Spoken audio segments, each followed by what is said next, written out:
एक और इम्पॉर्टेंट चीज़ जिस पे मैं बात करता हूँ लेकिन कम वीडियोस बनाता हूँ, वो है प्रोडक्टिविटी। आपकी प्रोडक्टिविटी बहुत ज़्यादा इंपॉर्टेंट है कि आप कितना कम टाइम में कितना ज़्यादा काम कर सकते हैं। मैं इस वक्त हफ्ते की 3 वीडियोस अपलोड करता हूँ यूट्यूब चैनल के ऊपर, मेरा इंग्लिश चैनल भी है। राइट। तो ये काम करना विद 9 to 5 जॉब बिल्कुल आसान नहीं है, लेकिन मैंने एक सिस्टम अपना बनाया है जिसके थ्रू मेरा ये सारे काम चल रहे हैं और पिछले 3-4 साल से चल तो रहे हैं। कितने घंटे सोते हैं आप? हाँ, ये एक पॉइंट है। 6 आवर्स एट मैक्स, इससे ज़्यादा नहीं सोता मैं। अच्छा, हाँ, ये थोड़ा सा एक मसला है। एंड यू अब फील कंफर्टेबल? हाँ, मैं अगर मैं किसी दिन 7 आवर्स सो जाऊँ ना, तो आई एम मोर घबराहट होने देन, लगती है आपको? नहीं घबराहट नहीं, मैं बहुत ज़्यादा फ्रेश फील करता हूँ। Okay okay. तो इसलिए मुझे लगता है कि 7 आवर्स मेरे लिए बहुत है। 6 आवर्स ठीक है, 7 आवर्स बहुत है। कभी कभी होता है कि हफ्ते में ज़्यादा काम कर लिया, तो फिर भी, क्योंकि मसला ये है कि जब सोलोप्रेन्योर होता है बंदा और यूएई में है, तो आपको रिसोर्स हायर करना बहुत मुश्किल है, रिमोट काम करवाना बहुत मुश्किल है। राइट। अच्छा, उसी का मैंने एक और वर्क अराउंड लिया, मेरा बड़ा वाला बेटा है, उसके थ्रू मैं बहुत सारे काम करवाता हूँ, उसको पे कर देता हूँ मैं, ओके तो उसकी पॉकेट मनी बहुत अच्छी बन जाती है। ओके तो मैं उससे भी काम ले लेता हूँ, उसको भी, उसका चैनल भी बन गया है, ओके। उसको भी सीख गया है, वो एडिटिंग वगैरह सीख गया है, उसको कैमरे के ऊपर, ये सोचें कि वो कैमरे पे आने से डरता था, अब वो खुद वीडियोस बनाता है। माशाल्लाह। तो ये सारी चीज़ें, अब आप जब सिस्टम बनाना शुरू करते हैं ना, तो आपको चीज़ें मिलना शुरू हो जाती हैं कि कैसे। शुरू में मुश्किल होता है, इसमें कोई डाउट तो नहीं है। यूएई आपकी प्रेफर्ड चॉइस है, दिस इज द आंसर?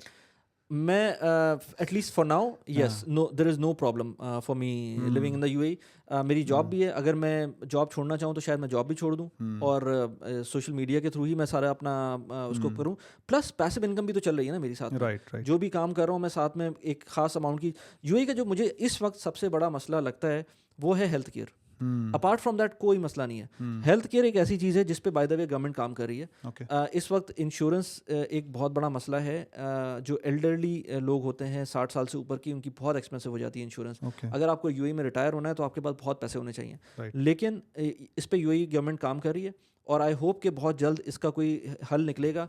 अगर ये चीज़ सॉल्व हो जाए, मेरे ख्याल से nothing can stop anybody to stay I in think the it's a UAE. Heaven, हाँ लाइक नो टैक्सेस, नथिंग। हाँ, लाइक एग्जैक्टली। कॉर्पोरेट टैक्स भी आपका वो भी जो स्टार्ट हुआ है, that is also net profit. असल में लोगों को यही चीज़ समझ नहीं आती है। जो टैक्स की बात आती है ना, लोग कहते हैं कि भाई वहाँ टैक्स दे रहे हैं तो आपको बाहर वो भी तो मिल रहा है ना, फैसिलिटीज़ मिल रही हैं। लेकिन जो बात आती है ना हायर इनकम टैक्स, जो हायर इनकम कैटेगरी के लोग आते हैं, राइट। वो यहाँ पर सारे आ रहे होते हैं। मैं बहुत सारे सोशल मीडिया कंटेंट क्रिएटर्स को जानता हूँ जो कि मूव कर रहे हैं। 1 मिलियन दिरहम, $1 मिलियन के करीब की उनकी इनकम है साल की। वाओ। जब इतनी इनकम उनको यूके में पड़ती है, कनाडा में पड़ती है, तो उनको 40% 50% टैक्स देना पड़ता है, या इससे भी ज़्यादा। यहाँ पर वो जीरो टैक्स के ऊपर है, यानी कि उनकी इनकम जो वहाँ 5 लाख लेट्स से डॉलर्स हो गई थी, यहाँ पर दोबारा से $1 मिलियन हो गई है, कुछ फीस के साथ। राइट। तो थोड़ा बहुत कॉर्पोरेट टैक्स शायद वो दें, लेकिन वो सारी चीज़ें भी आप हैंडल कर सकते हैं। प्रॉब्लम आती है जब आपका माइंडसेट सिर्फ और सिर्फ जॉब का होता है। राइट। सिर्फ और सिर्फ जॉब के अंदर जाहिर सी बात है लिमिटेशन होती है। आप उस जॉब के बाद आपके पास ऑप्शन कोई नहीं होता कि आप जब जॉब जाती है तो आपको यहाँ से जाना भी पड़ सकता है, क्योंकि सिर्फ इसलिए नहीं कि आपका वीज़ा ख़त्म हो जाएगा, इसलिए कि वो आपकी यहाँ पर एक्सपेंसेस बहुत ज़्यादा हैं, महंगा मुल्क है।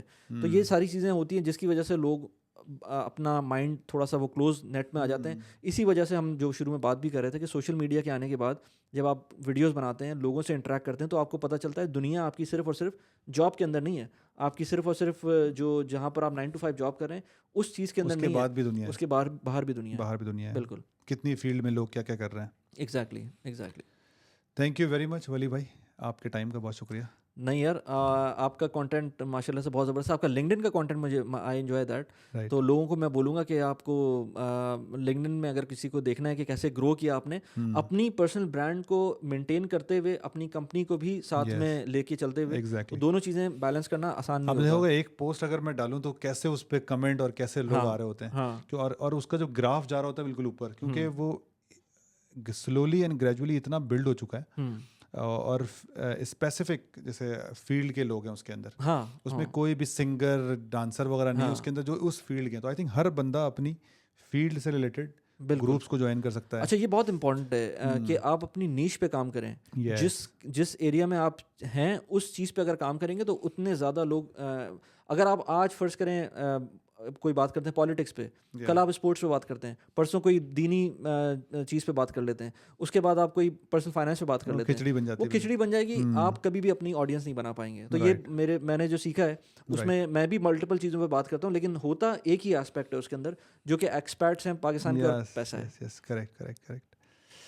Thank you very much and I think जब आपको कभी टाइम मिले फ्यूचर में तो हम एक और करेंगे। हाँ बिल्कुल और सीरीज़ करेंगे इसकी, ताकि लोग और सीखें, क्योंकि आपके पास जो वेल्थ ऑफ नॉलेज है ये अगर लोगों तक जाएगी और ज़्यादा लोगों तक जाएगी तो हालात सबके बेहतर होंगे। दुनिया में बहुत गरीबी है, बहुत परेशान हैं लोग बहुत सारी चीज़ों में, तो और गरीबी से निकलने का एक वाहिद ही रास्ता है कि इंसान अपनी एजुकेशन में आए और फिर तालीम से चीज़ों को सीख कर जो टेक्नोलॉजी है उसको इस्तेमाल करे, अपना नेटवर्क बढ़ाए। Your network is your net worth. आपकी वीडियो में सुना मैंने।